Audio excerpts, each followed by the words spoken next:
Ngobras, ngobrol bareng komunitas.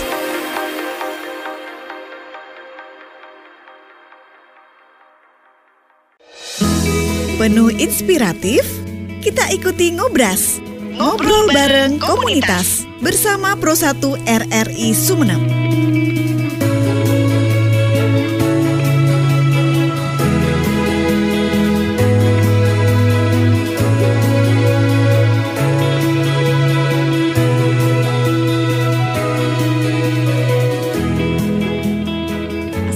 Warahmatullahi wabarakatuh. Selamat malam pendengar Pro 1 RRI Sumeneb dan juga pemirsa YouTube RRI Sumeneb.net. Kita berjumpa kembali dalam Ngobras, ngobrol bareng komunitas. Edisi malam hari ini bersama saya Ani Purnama.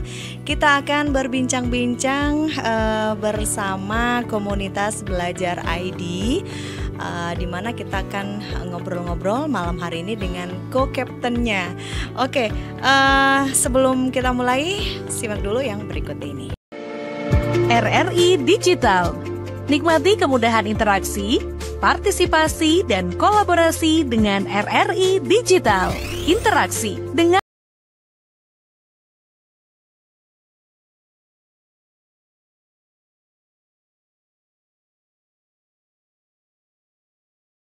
berita, podcast, vlog, film, musik, dan playlist.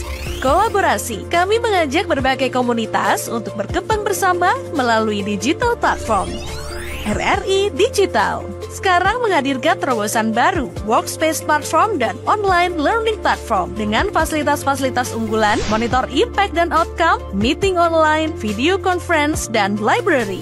RRI Digital menghadirkan fitur-fitur untuk peningkatan interaksi, partisipasi, kolaborasi, workspace, dan learning. Yuk segera download RRI Digital. Baik, kembali di Ngobras, ngobrol bareng komunitas. Malam hari ini saya Ani Purnama sudah kedatangan tamu nih di studio.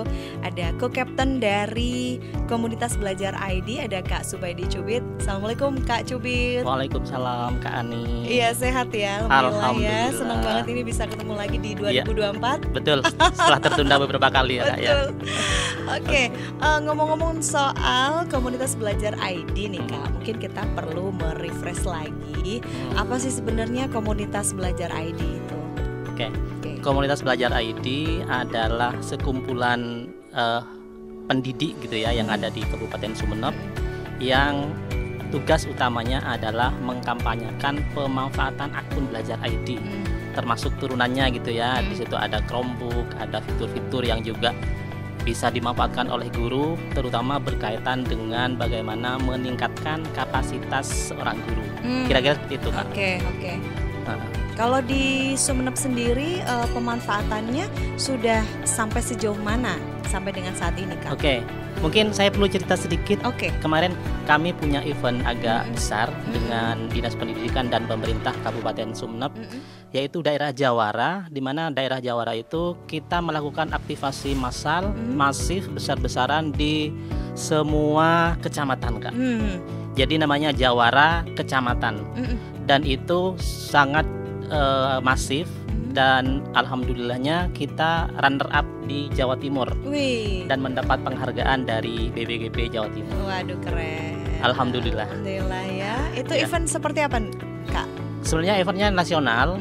Eventnya nasional, cuman karena kita runner up, jadi penghargaan kita ada di tingkat Jawa Timur di BPGP. BPGP itu Balai Guru Penggerak, Balai Besar Guru Penggerak yang memang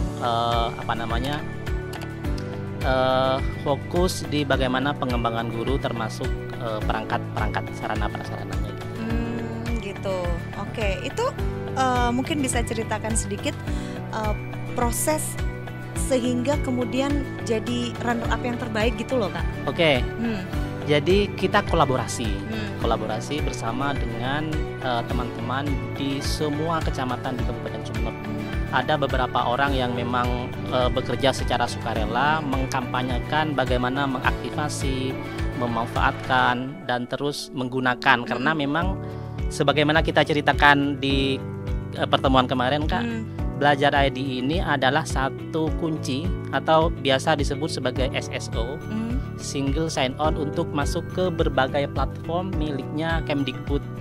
Dan salah satunya di situ yang lagi ngehit sekarang adalah platform Merdeka Mengajar yang isinya itu semacam satu aplikasi untuk berbagai kegiatan guru, baik untuk mengajar, baik untuk pengembangan dirinya, ataupun untuk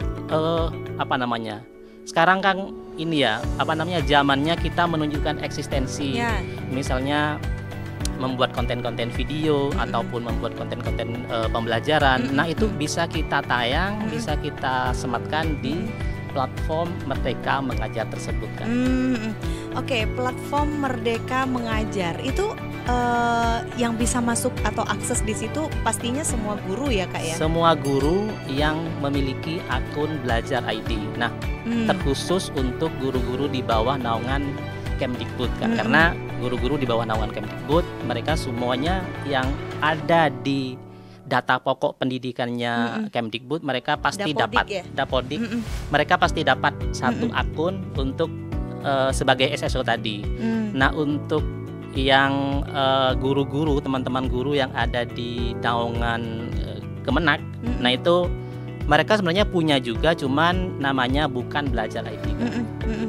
Jadi semua guru yang ada di bawah naungan Kemdikbud itu mereka punya akses untuk masuk ke platform Merdeka Mengajar yang saya ceritakan tadi. Oke. Itu semacam aplikasi gitu ya Kak? Aplikasi yang di dalamnya ada 3 fungsi utama. Apa saja tuh Kak? Mengajar, belajar, dan berkarya. Oke, jadi berkaryanya itu khusus ini ya, khusus untuk guru itu sendiri ya? Guru itu sendiri, tapi di situ ada beberapa semacam tingkatan gitu ya. Jadi guru misalnya bikin konten, entah itu kontennya berbasis video, ataupun berbentuk teks, ataupun grafis, ataupun yang lainnya, audio, bahkan pun bisa, itu bisa ditayangkan di situ sebagai portofolio mereka.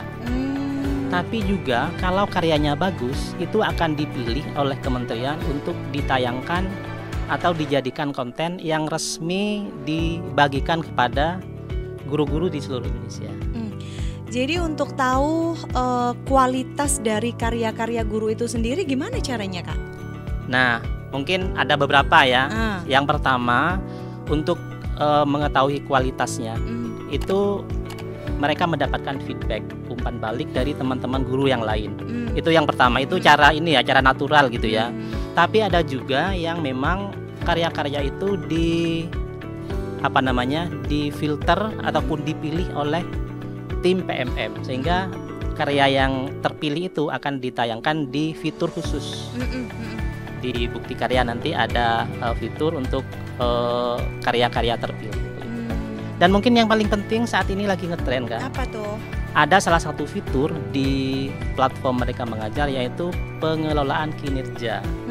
Dan ini khusus untuk guru ASN, entah itu PNS atau P3K. Tapi meskipun begitu, fitur ini juga bisa digunakan untuk rekan-rekan guru yang non ASN. Walaupun mungkin ada perbedaan gitu ya, secara tujuan. Karena kalau yang ASN itu tentunya untuk keperluan misalnya kenaikan tingkat ataupun penilaian sebagai pegawai gitu ya, melihat performa mereka ataupun melihat bagaimana pengembangan kapasitas diri si guru itu bisa dinilai oleh kepala sekolahnya. Nah untuk rekan-rekan yang non ASN itu juga sebagai bentuk tanggung jawab, kira-kira seperti itu. Bagaimana mereka profesi mereka ataupun status yang lain. Oke, mekanismenya seperti apa Kak untuk pengelolaan kinerja ASN di PMM itu sendiri, platform Merdeka Mengajar? Sebenarnya gini, jadi pemerintah itu kan melakukan reformasi birokrasi untuk lebih bagaimana mendorong transformasi pendidikan. Nah, tentu seorang guru itu kan juga seorang PNS gitu ya Kak, yang tentu performanya harus dinilai bagaimana bentuk tanggung jawab sebagai seorang ASN. Nah, Jadi sebenarnya kalau dari sisi BKN sendiri, sebenarnya ada satu sistem yang itu adalah namanya e-kinerja. Itu ya semacam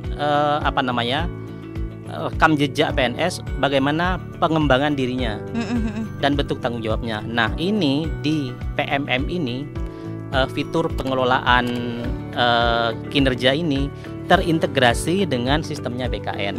Artinya kalau teman guru membuat SKP perencanaan untuk pengembangan diri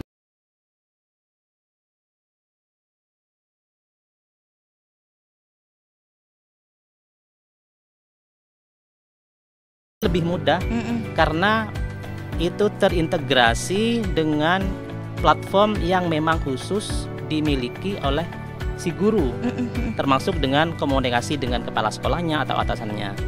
Nah, tentu pengelolaan kinerja ini memang benar-benar harus kolaborasi, komunikasi, dan rembukan dengan kepala sekolahnya agar apa yang direncanakan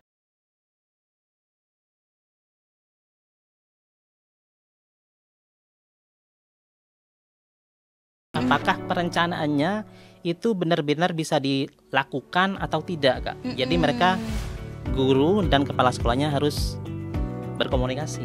Harus bersinergi juga ya. Betul.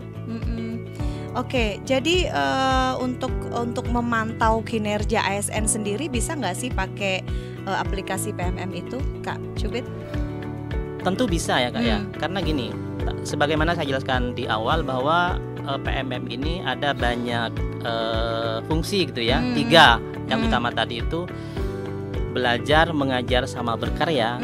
Jadi PMM ini bahkan bisa dipantau oleh kementerian.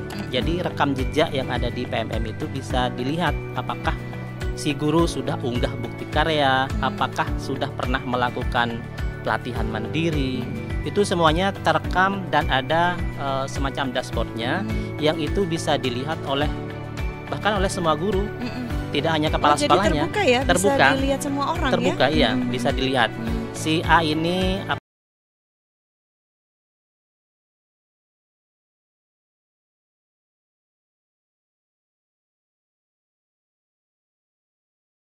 lihat, bisa di tracking oleh atasannya atau yang lebih atas lagi, gitu kan.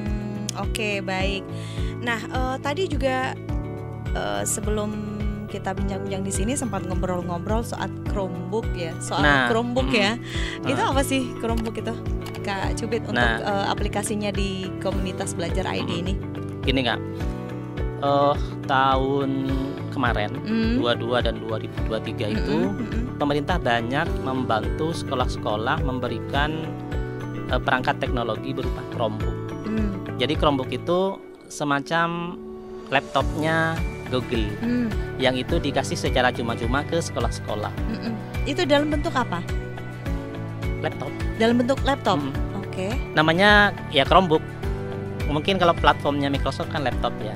Kalau di platformnya si Google ini namanya Chromebook. Okay. Chromebook, dan memang Chromebook ini dikhususkan untuk kegiatan belajar mengajar. Dan pastinya satu kali lagi itu menggunakan akun belajar ID. Wah, jadi memang lagi-lagi kuncinya betul, dari situ. Betul, semuanya pakai belajar ID. Oke.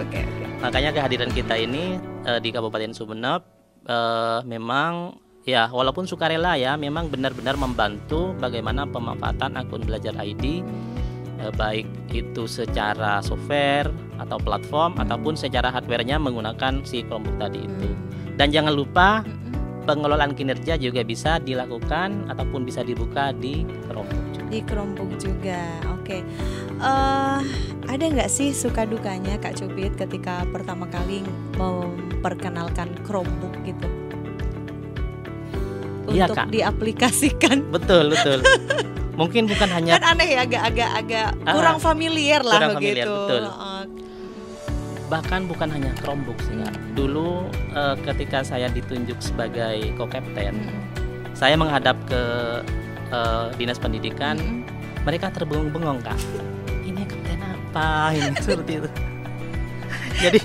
Jadi Pak Kadis itu cerita, walaupun ceritanya beberapa tahun setelahnya ya, setelah kami akrab, Pak Kadis itu cerita pertama ketemu dengan saya menghadap untuk menyatakan bahwa saya co-kapten untuk belajar ID gitu. Jadi dia itu bertanya-tanya, kapten apa? Apakah punya pesawat kayak gitu. Apa mau diterbang? Iya.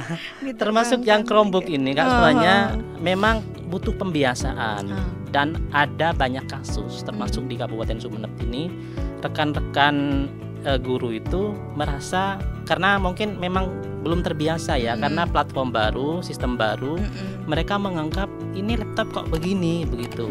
Jadi pada akhirnya emang kenapa sih Kak? Begini beda, bagaimana memang beda. Bedanya di mana? OS-nya beda. Karena memang OS-nya itu berbasis Chrome. Makanya namanya Chromebook. Jadi kalau Kak Ani pakai browser Chrome, nah itu tuh mirip seperti itu. Tapi memang ringan, baterainya awet seharian dan cepat. Walaupun lebih cepat dari Google. Cepat. Jadi kalau dibandingkan harga misalnya Chromebook yang harga 2 jutaan dibandingkan dengan laptop yang harga 3 jutaan itu kalah jauh Kak. Masa? Iya betul. Karena mungkin secara processing dia berbasis cloud gitu ya. Jadi tidak butuh resource yang tinggi di perangkatnya. Dan memang ini mungkin agak aneh ya buat teman-teman yang baru buka gitu. Iya, aneh. Iya, makanya nggak familiar banget betul. gitu. Makanya banyak teman-teman guru yang mengganti OS-nya, Kak. Jadi dioprek, di hacking lah kira-kira seperti itu. OS yang Chromebook itu diganti dengan Windows. Dan ketika diganti, itu fungsi dari Chromebooknya akan hilang. Karena Chromebook itu sebenarnya yang terutama Chromebook yang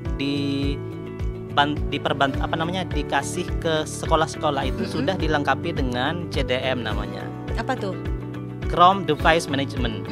Jadi semacam lisensi yang itu bisa membuat si Chromebook itu dikontrol. Karena kan tujuan awalnya memang untuk pembelajaran. Maka semua aplikasi, semua fitur yang ada di situ sudah disesuaikan dengan usia peserta didik. Ya, misalnya buka YouTube, nggak akan bisa tuh buka YouTube yang konten-konten dewasa. Ataupun buka. Jadi udah disetting dari sananya ya. Dan bisa dikontrol. Berarti sebelum kita mengakses itu pasti diminta usianya dulu dong. Enggak perlu. Karena dari sisi akun sendiri, siswa kan memiliki akun belajar sendiri-sendiri kan. Otomatis dari sana sudah tersetting tuh usianya berapa, misalnya jenjang SD, SMP, SMA pasti sudah ada rentang usianya kan. Jadi Chromebook itu juga dipakai oleh siswa gitu Kak? Betul, untuk kegiatan pembelajaran. Bukan hanya guru ya? Bukan. Kalau di Sumeneb sendiri sudah diaplikasikan di mana nih Kak? Untuk Kabupaten Sumeneb beberapa yang saya lihat di kegiatan Jawara kemarin itu memang ada beberapa yang sudah memanfaatkan dengan siswanya.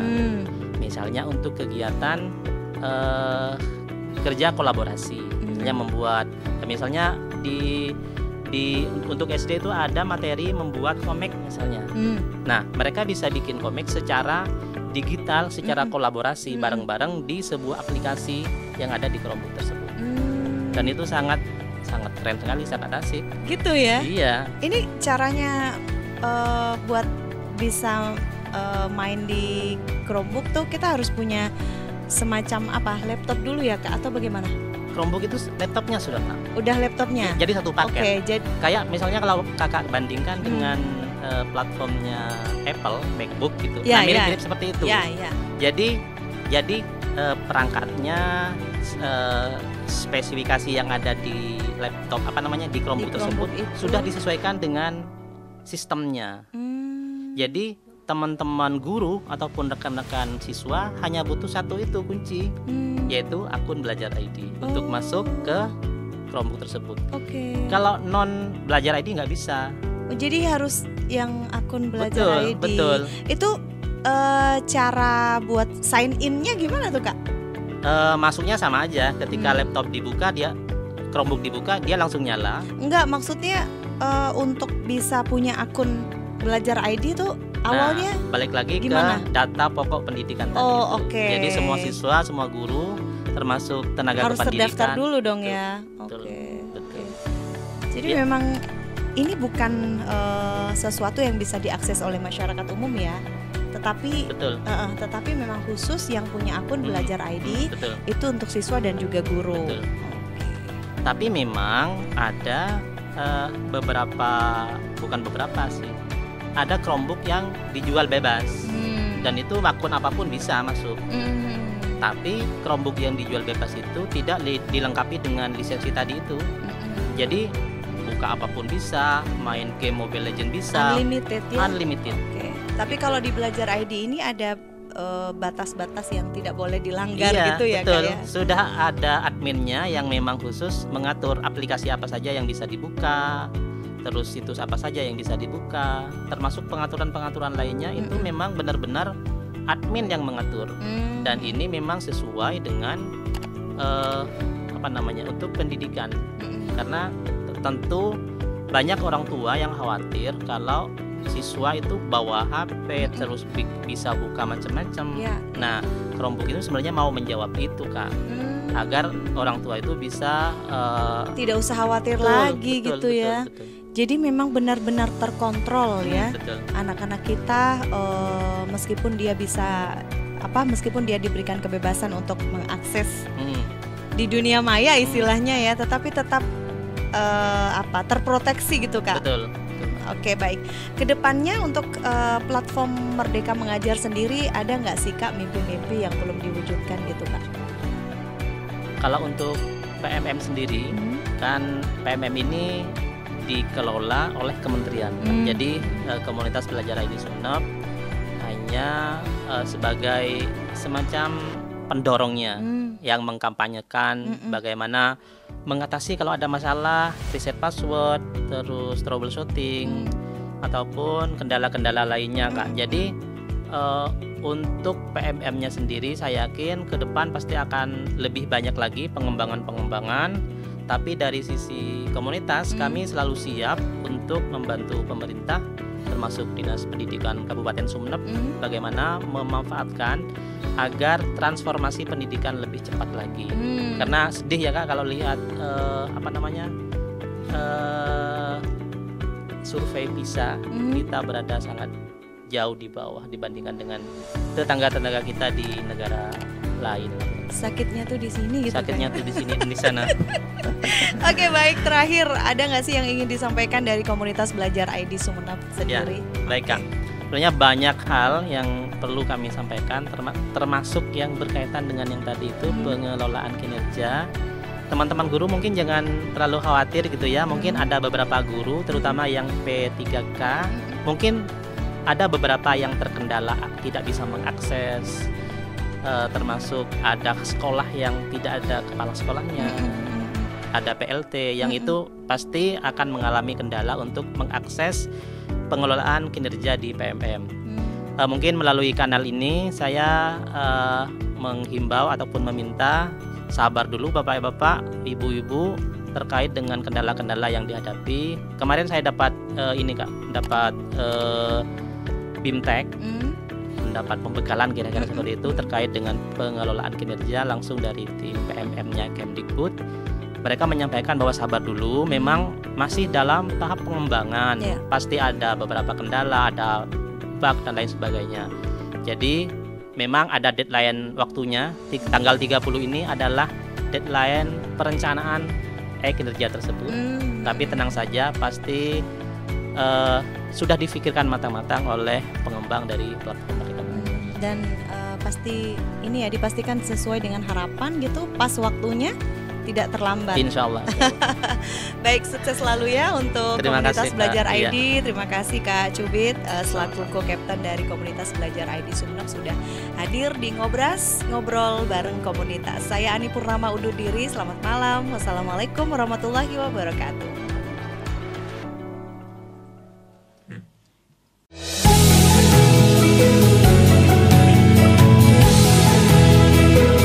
Sampai jumpa di Ngobrol Komunitas selanjutnya.